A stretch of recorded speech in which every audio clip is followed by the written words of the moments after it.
It is May 1962.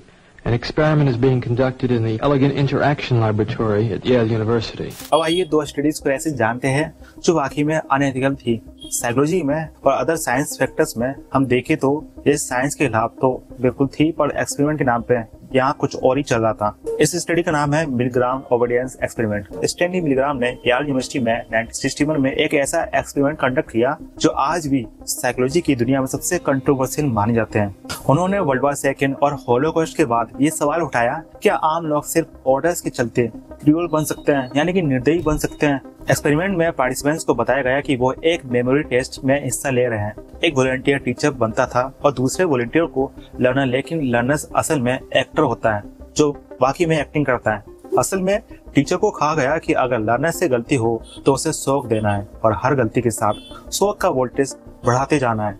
Reality में ये थी कि लर्नर सिर्फ एक्टिंग कर रहा था, लेकिन टीचर को लगता था कि वो असली शौक दे रहा है। एक्टर चिल्लाता, दर्द में चीखता और एक स्टेज पर पूरी तरह साइलेंट हो जाता। 165 volt. Time.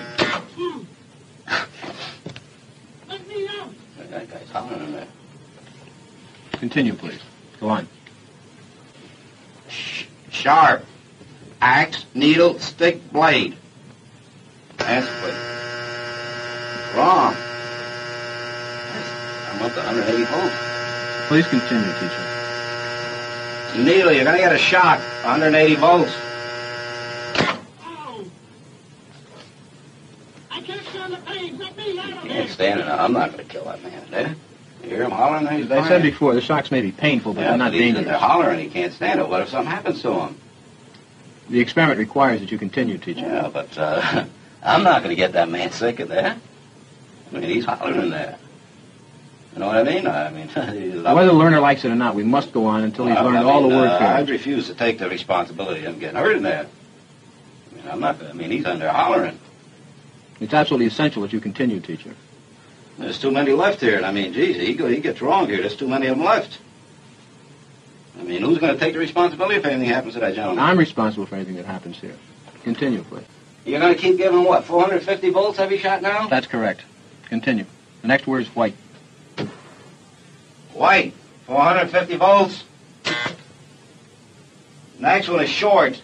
Sentence, movie, spurt, time. All right, excuse me, teacher. We'll have to discontinue the experiment. I'd like to ask you a few questions, if I may. How do you feel about it? I feel all right, but I don't like what's happened to that fellow in there. He's been hollering and we had to keep giving him shocks. I didn't like that one bit. He wanted to get out and he just kept going, kept throwing 450 volts. I didn't like that. He wouldn't even look at him, that gentleman. Well, who was actually pushing the switch? I was. But he kept insisting. I told him no, but he said, he's got to keep going. I told him it's time we stopped when we got up to 195, 210 volts. कि उनको लगता कि अब तो भाई हद ही हो गई।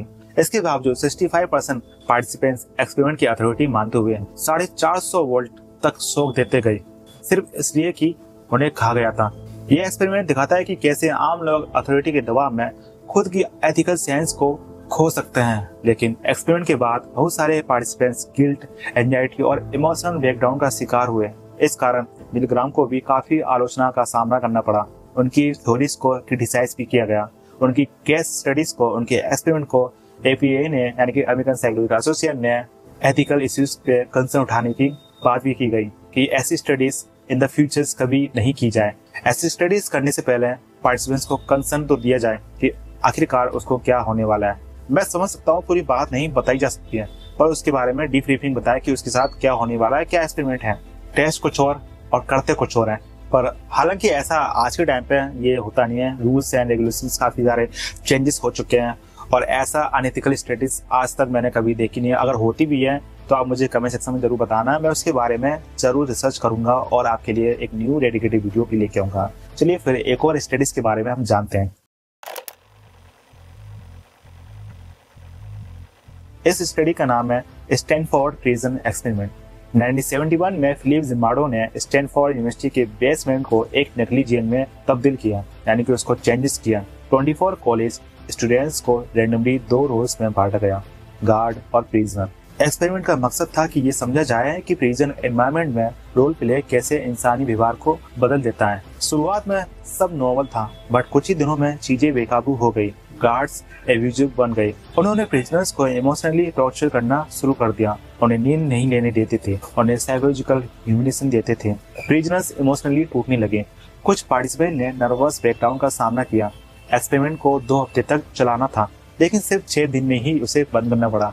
जिम्बार्डो खुद प्रिजनर वार्डन का रोल प्ले कर रहे थे और इस वजह से एथिकल बाउंड्री पूरी तरह खो गई थी।